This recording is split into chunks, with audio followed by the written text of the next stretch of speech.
have these beautiful balls. They're made up like this. They are nice and fluffy. They're cooked inside. They're nice and cheesy. They've got melted cheese. They steam up. Very tasty. And that parmesan cheese just makes it. You don't taste the colors. If you have kids, these are a great recipe to sneak in vegetables because they don't know the difference there. It's got the reason my heart sings. It's what I've got.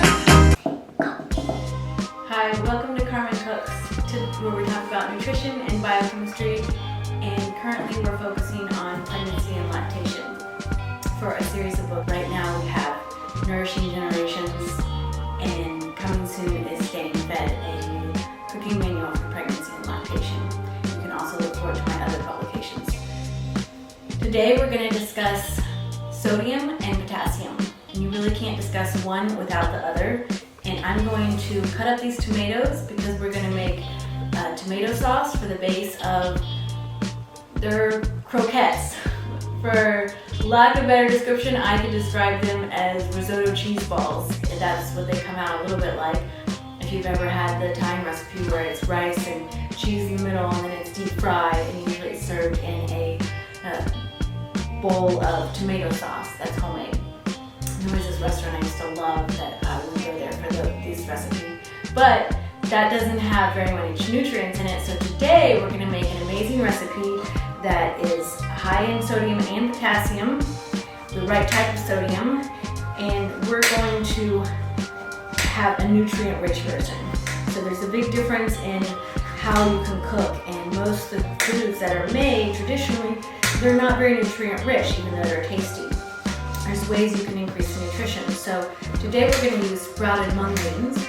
Sprouting increases nutrient availability, it increases the protein content, and it makes it also more easily digestible. Also, sprouting reduces phytates if you're concerned about legumes and people. There's all this stuff in the media and pop culture about phytates in foods. Well, that's absurd because if you do cook, it's a little bit silly because if you cook the food in traditional methods, phytate reduction is 80% to 100%. So that includes soaking overnight in water, draining the water, and then cooking or sprouting the beans or a grain. And I have about a pound of tomatoes. I don't want to make these are all organic tomatoes, so I'm not trying to make a huge batch of sauce, just a little bit of sauce to cook it down. And I like using fresh tomatoes to make my tomato sauce for many reasons. One, it's higher in vitamin C and higher in nutrients, but it also, you skip the pasteurization process in either plastic or even if it's in glass or aluminum. And even in glass, there's still the lining of the jar that's plastic coated, and aluminum cans is plastic, always plastic coated, even if it's BPA free. Then simply it comes down to the cost. My sauce will be about half as much as a canned tomato sauce, and it's all organic.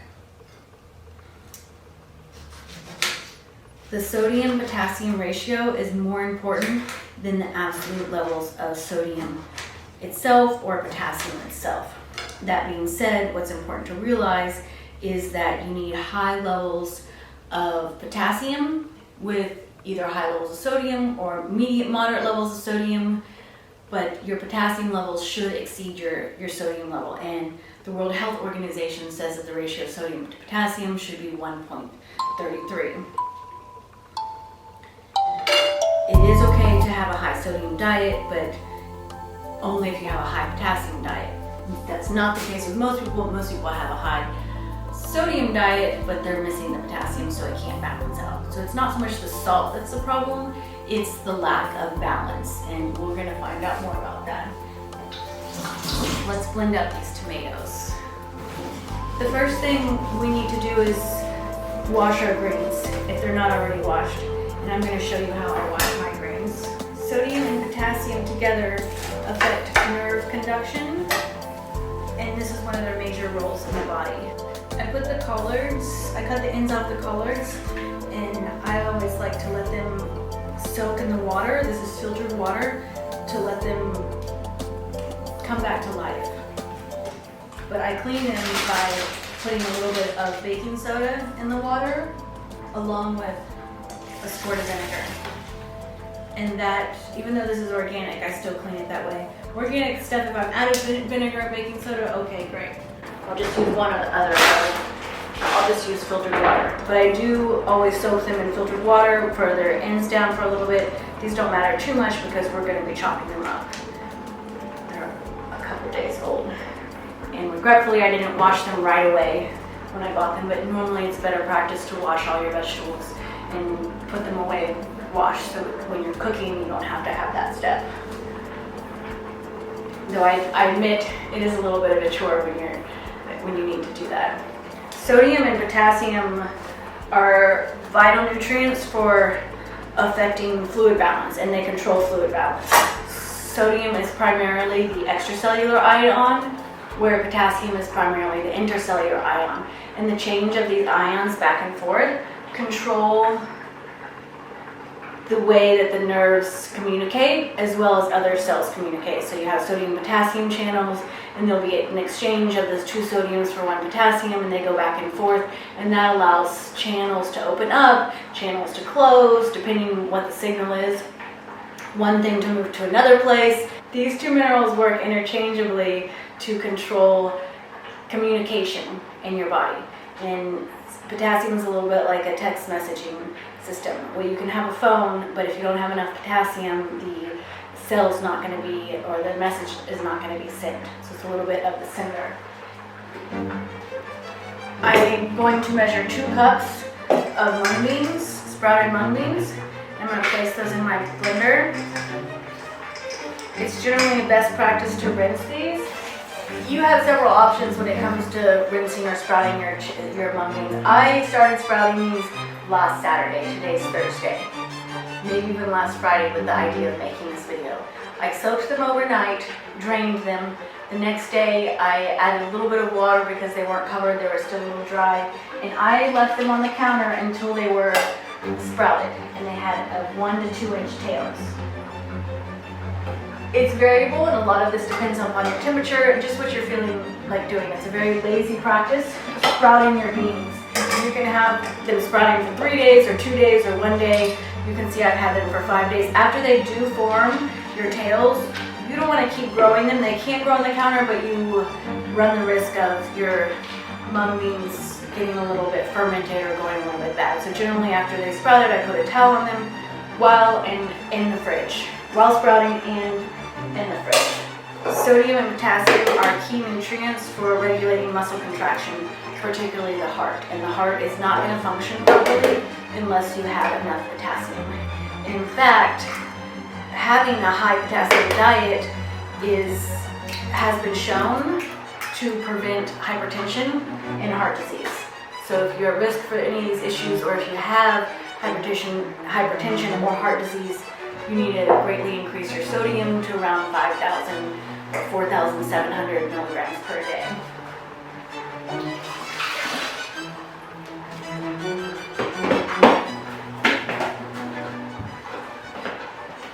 Place your mung beans and your eggs in the blender and then blend. Sodium and potassium are crucial intracellular and extracellular ions, with sodium being the ion primarily extracellularly. It helps regulate your blood pressure, helps regulate your acid-base balance, it helps regulate the pH in your body. And potassium is primarily the intracellular ion, and it has a number of functions as well. It helps with nerve transmission, it helps with vascular tone, it helps with cell-cell communication. And we know that a high potassium diet is crucial for optimal health. The talking and moving around they're totally different parts of my brain. Because when I cook, what I love about it, when I got into it, it puts me in the zone.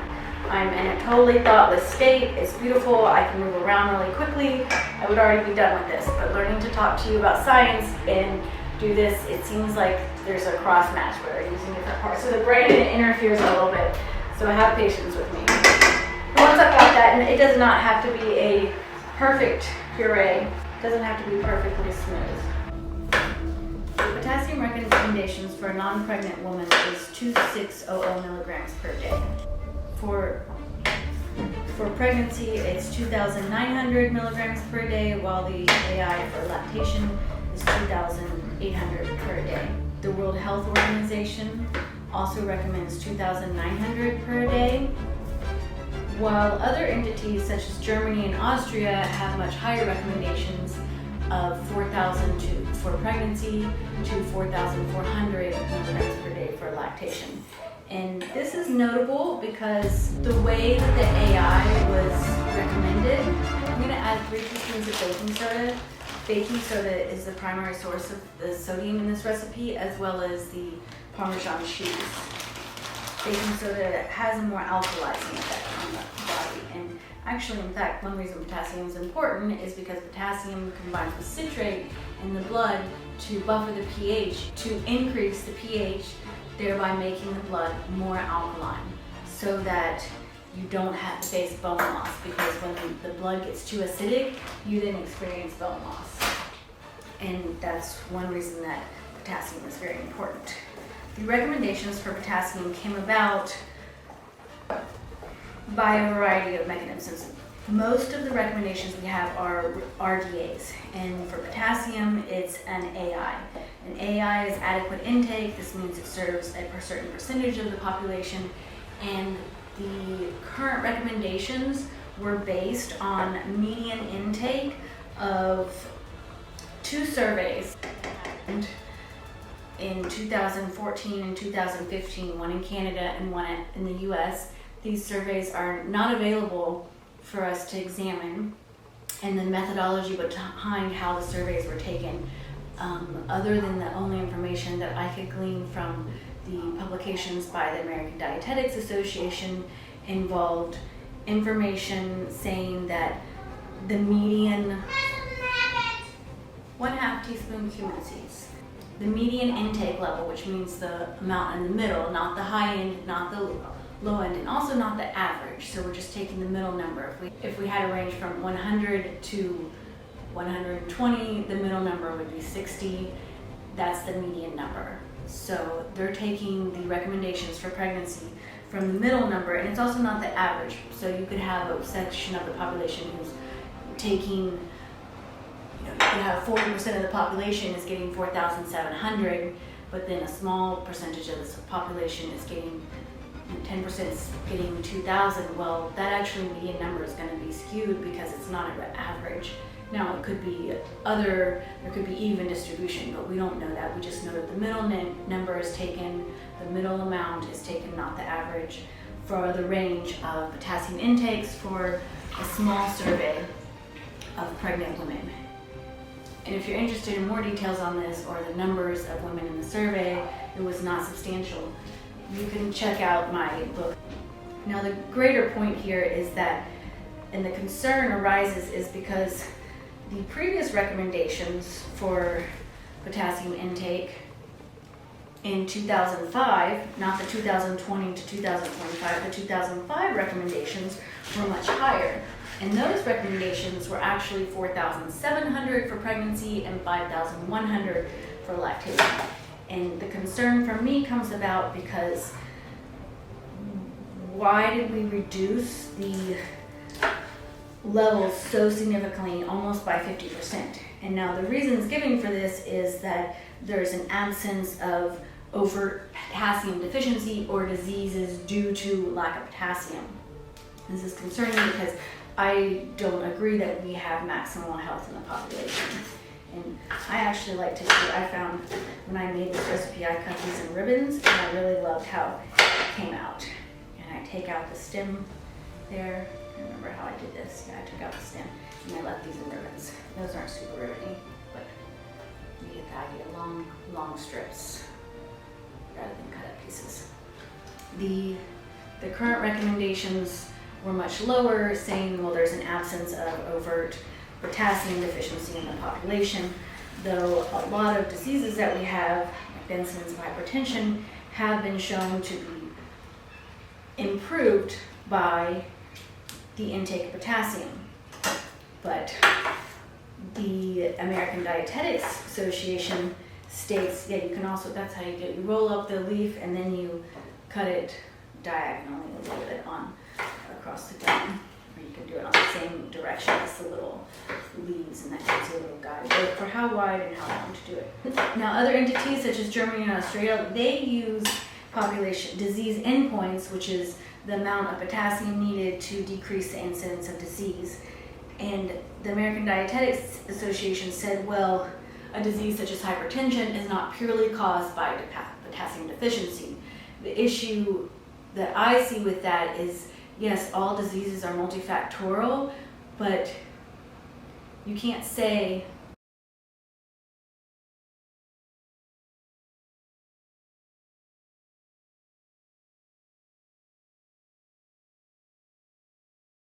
when you have an increase in sodium intake, your blood pressure goes up, and that also results in an increase in volume. I like to think of aldosterone as the same as salt because I generally have the trouble memorizing things, so I like to think of things mechanistically. When you have high salt, that increases blood pressure. Now, aldosterone also increases blood pressure. More aldosterone, increase in blood pressure. But these two compounds work and balance each other. Specifically, aldosterone works to balance salt intake. Salt and aldosterone are very similar in the way that they function. Aldosterone and salt both increase the blood pressure, but they also work to balance each other. Specifically, aldosterone normally is balancing salt. If you have high salt intake, this increases your blood pressure. What the body does is that it decreases aldosterone secretion. Aldosterone works through the Renin-Angiotensin system in the kidneys so that it can have effects on the blood pressure, raising the blood pressure. So if your blood pressure is already raised from salt, aldosterone is going to go down. That's going to cause a lowering of the blood pressure. Conversely, if you don't have enough salt and signs of salt imbalance or insufficient intake, a lot of times can be as simple as fatigue or dizziness, malaise. And if you don't have enough salt, the body says, oh, let me increase aldosterone. Aldosterone goes and works through the Renin-Angiotensin system, and that serves to increase the blood pressure from that increase in aldosterone secretion. Now, things are a little crazy in pregnancy because we don't actually know why these systems change in pregnancy and lactation.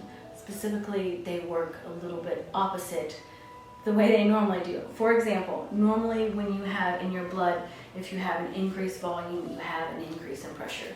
And just for a simple example, let's take a balloon and blow it up, and there's not much in there, there's no pressure, I can just squish it around, that's easy. But if I increase the volume, I'm increasing the pressure. More volume, it's even harder, more pressure. If I put too much volume, then the pressure's going to get really high and it's almost going to burst. Now, during pregnancy, things go weird because this is not how it actually works during pregnancy. During pregnancy, it's the opposite. You have an increased volume, but your blood pressure also goes lower.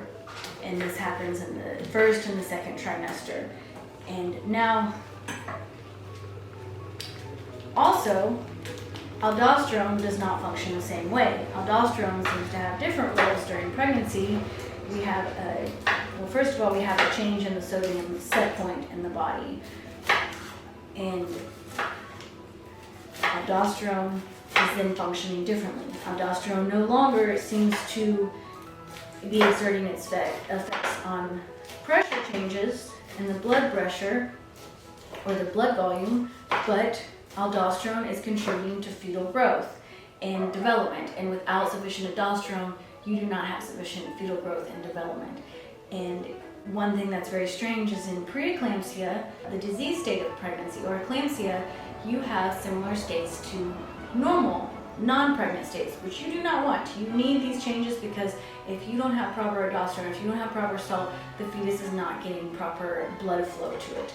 And during eclampsia, the fetus is one of the hallmarks of that is the changes in fetal blood flow. I'm adding 3/4 cup of manioca flour. You could also use a garbanzo flour, chickpea flour, lentil flour, brown rice flour. This manioca flour is whole grain, it's organic, it's included some of the fiber part, and it just fried up beautifully in a way that I absolutely adored. And then I'm going to add a 1/3 cup of tapioca flour.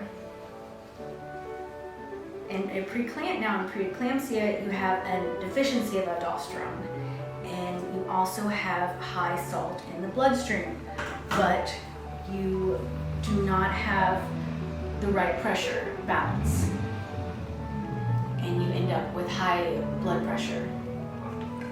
Now, if you can, one way to treat this is by administration of salt, ironically, and that indirectly increases the amount of aldosterone because it goes as it increases the amount of macrophages, and the macrophages increase VEGF production, and VEGF production decreases cytokine production, and cytokines are very important for regulating the macrophages and how they function to allow pregnancy to progress. The macrophages increase VEGF, VEGF then increases aldosterone production, and that leads to improved fetal growth and development. So actually salt loading and the administration of salt has been shown to improve states of preeclampsia, even though also in this state of preeclampsia, even though you have high sodium in the bloodstream. And it's counterintuitive, and it's not mechanistically the same as a non-pregnant state. And we don't fully understand all of these changes that are happening in the body. For preeclampsia, it can help prevent it when you start salt loading early in pregnancy. They even do like a salt loading, I've seen in research, 200 to 300 grams. You don't want to do this outside of a physician, but you can find a physician or nutritionist who knows and has experience regarding this. Now, for salt treatment for hypertensive diseases of pregnancy, or for treating preeclampsia, and even regular state pregnancy, you can actually have between 5 and 10 grams of salt per day. No, this is not milligrams, this is grams. That means 5,000 milligrams instead of the recommendation, which is the AI for sodium is 1,500 milligrams per day in pregnancy. Now remember, this is a bare minimum. This is not the full amount you need. This is the AI. The AI was set because there's a lack of information on how to set the RDA. I want to grate up a full cup of parmesan cheese. It is really important not to restrict salt during pregnancy. I have some brewer's yeast here. You don't have to add the brewer's yeast, but it greatly increases the amount of nutrients in the recipe and increases the amount of B vitamins, making this a superfood dish rather than just rice and cheese. Consumption of salt is really important in pregnancy because salt also plays a role in the Renin-Angiotensin system, which you need, and it interacts with salt, and you need this system functioning well for proper fetal growth and development. And the Renin-Angiotensin system and aldosterone are creating these changes in women that allow pregnancy, and it is the increase in blood volume that allows the placental perfusion. Okay, we have to have that, and the lowering of the blood pressure is just allowing us to say we don't really understand fully how all these things are happening. Now the AI for sodium, the World Health Organization says 2,500 a day or less, with 3,500 a day or more for potassium. Now salt was set purely by also another survey of pregnant women regarding the median salt intake that they were taking. So basically they just take a survey and look at women over a period of 2 days, and they say, what's your salt intake? And they did include some pregnant women there. Now the AI for potassium, that was set using pregnant women as well. Sometimes pregnant women are not included in the data, so we love that that is representative. Though some fallacies come apart around because the original potassium recommendations were based on balance studies, which balance studies is a much better measurement and way because it's an actual study using biological metrics such as the amount of potassium lost in blood, the amount of potassium, the acid-base levels in the body. For example, you would have sweat losses of potassium. Now, if you are in a hot, humid climate, you do need a lot more sodium and potassium as well because you have losses of those. And sweating along with a low-fat diet or a high-mineral diet or a high potassium all can offset some of the effects of a high salt diet. So just take that into consideration.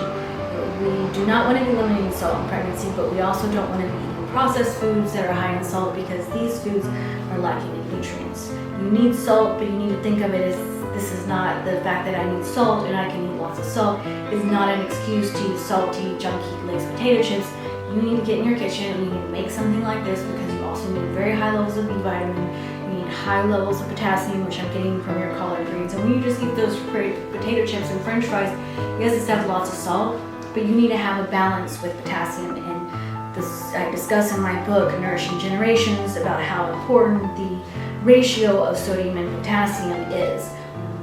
And the World Health Organization recommends that potassium intake be around 3,500 milligrams per day, much higher levels than the recommendations of the American Dietetics Association in the US of 2,900 for pregnancy and 2,800 milligrams for lactation, which are based on small surveys of the median intake. The previous studies used balanced studies for potassium, and these studies, although they were done on men, and then they took the levels of potassium that men need and said, well, that's how much pregnant women need. So apparently we're like, when we're pregnant, we need the same thing as men. I disagree. I actually think sometimes that we need far higher levels of nutrients, especially in a state like pregnancy. I mean, we're not just like a little bit more body mass and not changing our hormones around every 2 days and not having lower body fat count.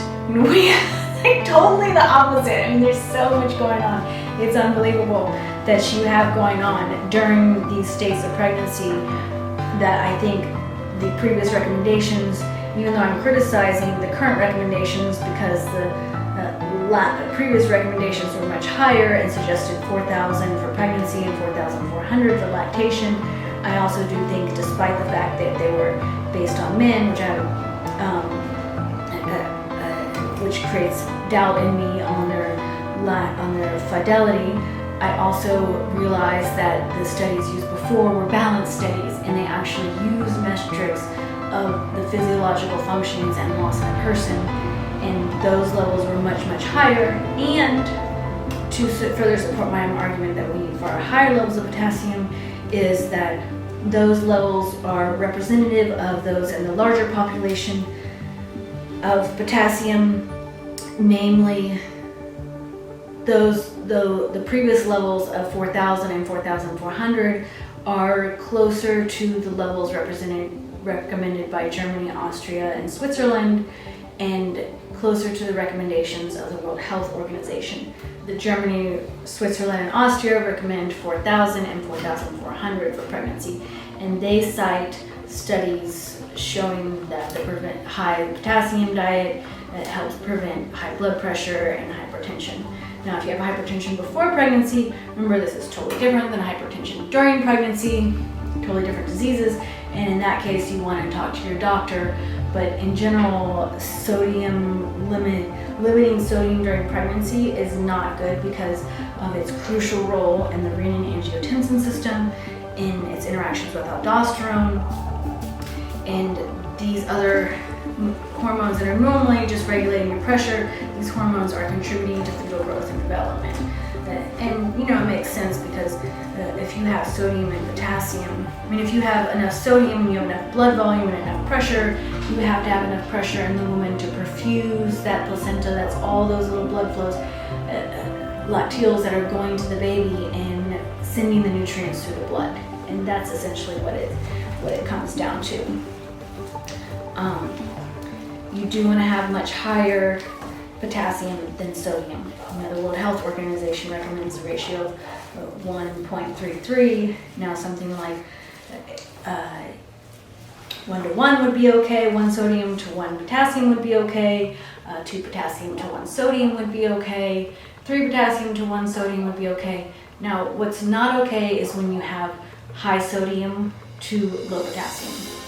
But you can have high sodium and high potassium. So you can have this dish. This is very high in sodium because of all this baking soda, which makes it delicious. And I even upped the sodium because I added in salt. My first recipe, I did not add in salt. And I had some more salt here because why not? And the Parmesan cheese is adding salt. and also adding selenium. And what we're gonna do is we're gonna take these balls, and I've taken much longer to talk to you about it here than I normally would. I'm going to start frying these up with my olive oil. I'm going to pour my olive oil in my pan. The use of olive oil is lovely for this dish because it really lends it that Italian flavor. And I know olive oil is expensive, but especially if you're lactating, and if you're pregnant, you can get away with using more coconut oil. I know you can get big things with coconut oil. It's very cheap and very affordable. And okay, great, so we just use a lot of coconut oil, and it's a great energy source too during pregnancy. Crucial to use the right types of fats. Now during lactation, I really suggest that mamas are using as much olive oil as possible. Why? Because of the vitamin E. And when you're lactating, you need very high levels of vitamin E so that you can nourish your baby. Breast milk has a lot of vitamin E in it. I'm going to work quickly because my oil's hot and it's perfect. I like to get a little flour on my hand, even scoop it on there. And then I get these and I get it in balls. And as I got that flour in my hand, you can make a round ball or you can make a patty. I kind of like to make somewhere in between. Throw that in my oil before it smokes. My God, I should have turned that off. And get this as quickly as possible. Now, potassium has a lot of different roles in the body. It's a crucial nutrient. Most people are not getting enough. You know, not only is it responsible for nerve transmission, it's also responsible for helping maintain oncotic pressure, for acid-base balance, for cell membrane potentiality, for intracellular communication. Potassium helps with the fluid and the nutrient balance in your body. What concerns me is that the Potassium AI does not change that much compared to a regular woman's AI. A regular woman's AI is 2,600, 2,800. Well, just during the third trimester of pregnancy, potassium is accumulated like 300. During pregnancy, potassium is accumulated. It's not this discrete nutrient that you just don't need anymore, and the whole angiotensin renin system is gonna fix it all and take care of it all, and I don't have to do anything because it's just like my body's gonna burn it off and take care of it. No, sorry you can't see this. But I just don't have a camera system. If you want to help me with my setup and help me figure out how to do the lights, I know you can buy lights, but I like using the natural lights and not having this huge giant false light in my face. When I'm talking, not only does it disturb me and I can't think, but I also think that it looks weird and unnatural and you don't get a realistic view of what people look like. You get them with like one-dimensional lights all set up to take away all of their face. Anyways, potassium is important for acid-base balance. We don't have a big change in the AI for potassium, but during pregnancy, you are accumulating 300 milliequivalents of potassium, and your baby's accumulating potassium, and I think we just are really lacking in the studies, and that's really what it comes down to. My critiques are not about the people who are making up these recommendations. They're doing the best they can with the information they have and trying to set just a minimum level based upon the population, saying, well, like most people will get this much amount, so, and they're okay, relatively speaking. I mean, they're alive, so, you should be okay with this much too. But I think the big issue comes about is when we start attributing the median intake of a population that's not very healthy, and I think that it contributes to dumbing down the population. And I personally would love to have us get much smarter. The potassium recommendations too, they don't really account for sweat and fluid losses by the baby. Even though preeclampsia is marked by hypertension, and you think, well, it's normal hypertension, I need a little salt. This is not the case in regards to preeclampsia. Preeclampsia is a condition in pregnancy that really is related a lot to oxidative stress, improper blood pressure and blood volume, thus limiting blood flow to the fetus, and high oncotic pressure in the bloodstream. And no research shows that hypertensive diseases of pregnancy can be benefited by the restriction of salt. So I just want you to be aware of that. Of course, I'm not a doctor in this area, but it is really important if you have doctor and you have developed these diseases, they're not looking at it as the same way as you would regular hypertension outside pregnancy. Now remember you need to have a medium sodium intake and a high potassium intake during pregnancy, and that's the most crucial thing to remember in regards to sodium and potassium. For you to apply this information is that you need to have salt, but you also need to have even higher levels of potassium during pregnancy. So not low salt, but medium salt, good amount of salt, sea salt that you add to your food, and high potassium from foods like plantains, coconut water, all vegetables, all greens, and all beans have good amounts of potassium. I hope you enjoyed this video. Subscribe for more information, and I hope to see you soon. Don't forget Flash Assistant.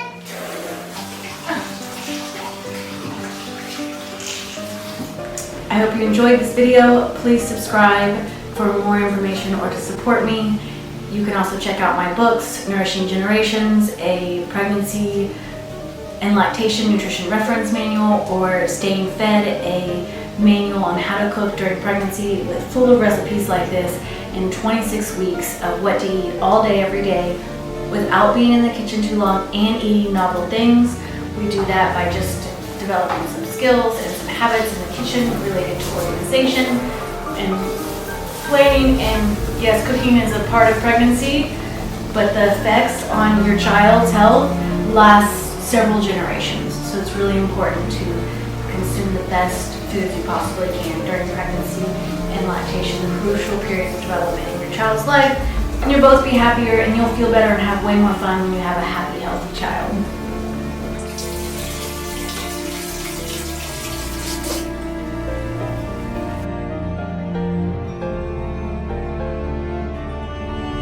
Recommendations for non-pregnant women.